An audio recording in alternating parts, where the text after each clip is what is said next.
In this lesson I'm going to take an E minor pentatonic scale and show you how you can use that to improvise over 8 different chords.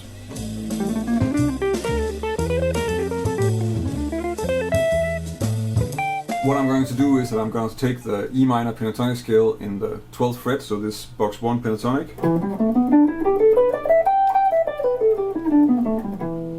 And then I'm going to use that to improvise over a few different chords.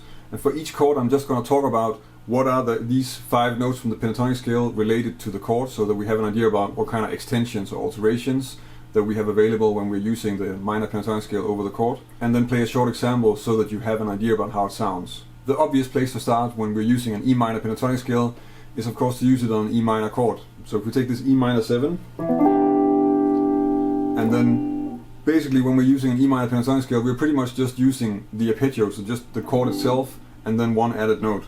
So relative to this note we of course have the root, the minor third, the 11th or the 4th, the 5th and the 7th. So only the A, which is the 4th, is a note that's not directly in the chord, and actually you could sort of put that in the chord anyway most of the time. So if we improvise with that, then that might sound like this.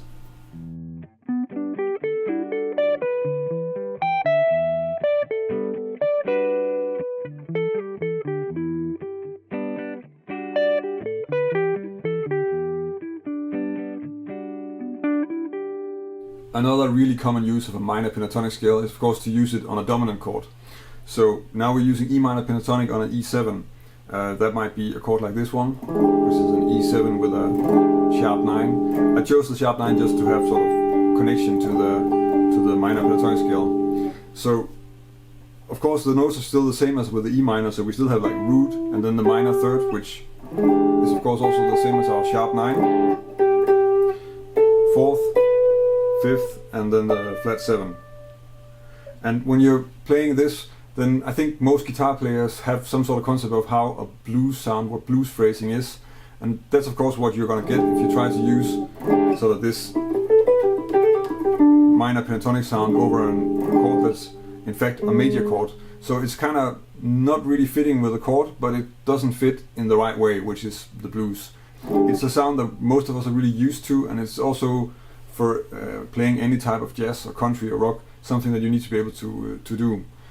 Playing with the length of the notes and repeating notes, repeating figures and stuff like this when you're improvising using the minor pentatonic over a dominant chord.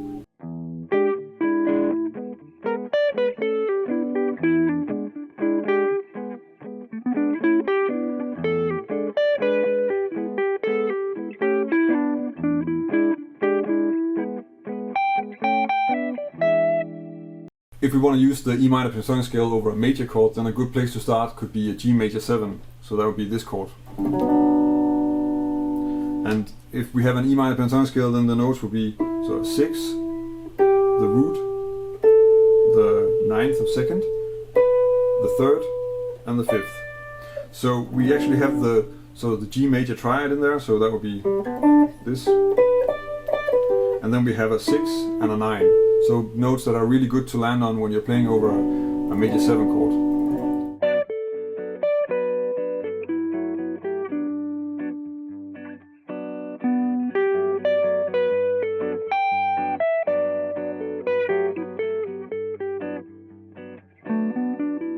We can also use the E minor pentatonic scale when we're playing over a G major chord that's not a tonic, so not a major 7 or a major 6 chord, but it's a dominant chord, so a G7 like this.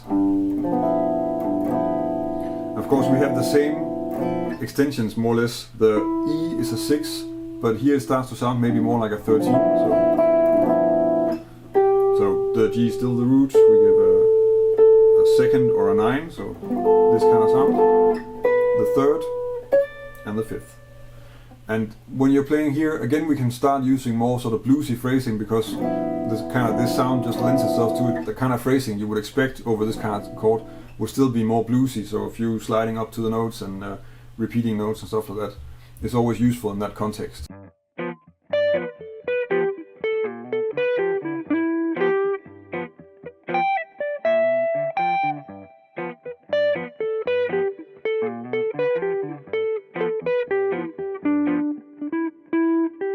This next way of using a minor pentatonic scale is one of my favorites. So it's where we take a major 7 chord and then use a minor pentatonic from the third of that chord.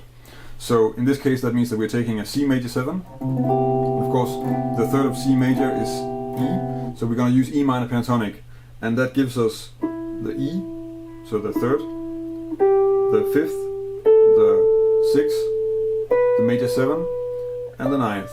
So basically we have sort of the basic part of color of the chord, because the top of this chord is of course an E minor triad, and then we have a few really nice extensions because we have kind of a 13 or a 6 and we have a 9. So this is something that works in almost any situation where you have a major 7 chord.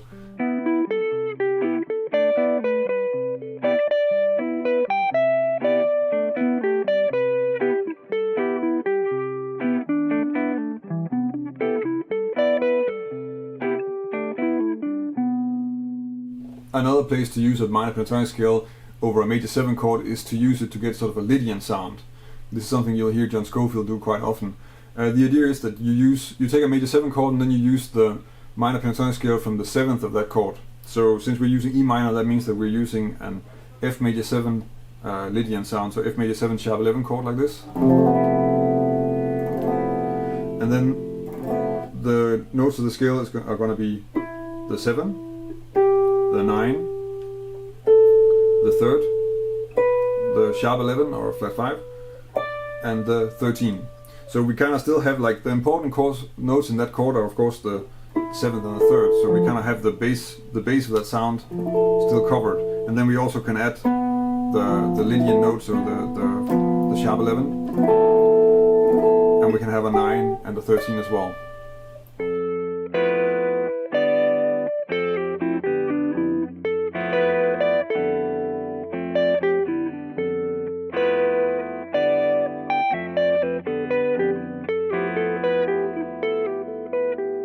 You can also use the minor pentatonic scale as an altered sound. So what you do then is that you take the minor pentatonic scale from the sharp 9 of the dominant. So if I have an altered dominant like this D flat 7 altered, then I'm going to use the minor pentatonic scale from the sharp 9, so from this note, and that's of course the E. And then the extensions that I get are sharp 9, flat 5 or sharp 11, flat 13, flat 7, and flat 9. So we're getting really all the alterations, and then the flat 7 to just sort of connect us a little bit to the chord.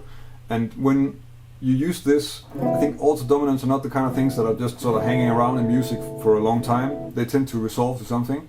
So in the example that I'm going to give you for this, when I'm playing over it, I'm going to play over this D flat 7 altered, and then resolve it to one of the chords it might resolve to, which is a G flat major 7. And I think also when you work on this, you probably want to work on playing some lines that then resolve to another chord, because that's probably the way you're going to be using the pentatonic scale in this kind of context.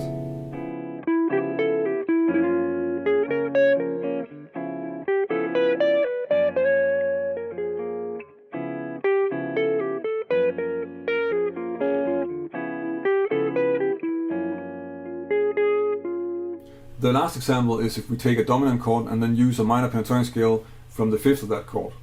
So in this case, if we take an A7, because the 5th of A7 is of course E, so our minor pentatonic scale over that would be the 5th, the flat 7, the root, the 9, and then the 4th or the 11th.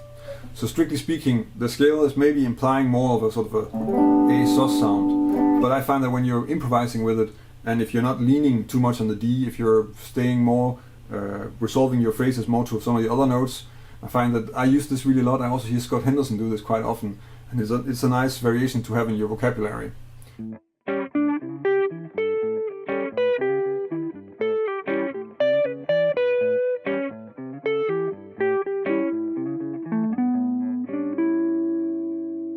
So the way you want to practice this is probably to take one chord at a time and then get used to how the minor pentatonic scale sounds over that chord. Because every time we change chord, all the notes are going to sound different. As an example, if I take the G, so the G on the E minor is just going to be the 3rd, and that sounds like this. But it sounds completely different if I'm using it over the D flat 7, because here it's a flat 5.